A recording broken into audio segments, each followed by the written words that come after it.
how I get down now. I bring you these unusual stories simply because they are discreet, subtle stories that most people have never heard of. The news networks generally talk about criminal activity of a certain group of people, and we all know who that group is. They talk about the gang violence, they talk about the gun violence, but rarely do you hear about stories concerning the so-called professional people, the so-called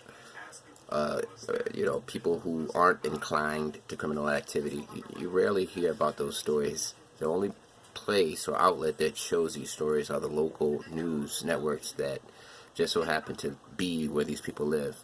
Now, this is a nurse. Her name is Kristen A. Johnson, and she was forced to give up her nursing license, which means that she went to school for a bunch of years to become a nurse. And that's not an easy task. That requires a lot of dedication and commitment to school. But she got in trouble for taking pictures of a male patient's genitalia. She took pictures of a male patient's genitals, and she would frequently record videos of patients in compromising positions. For example, she recorded a video of a female patient getting her rectum cleaned after a gastrointestinal blood clot was removed, and she would actually send these photos to her coworkers.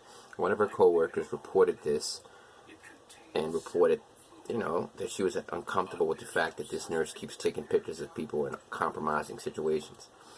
She took photos of an unconscious man's genitals and sent it to other nurses, and she was fired from the nursing board for what they consider to be a moral failure. And I don't think that she's able to be a nurse anymore, because in the nursing field, they take your moral fitness very seriously. If you do something that's considered immoral to patients, they will ban you from being a nurse. So she went to school for all those years just to get her nursing license revoked permanently because she wanted to take pictures of a unconscious man's genitals and record videos of patients getting their rectum cleaned.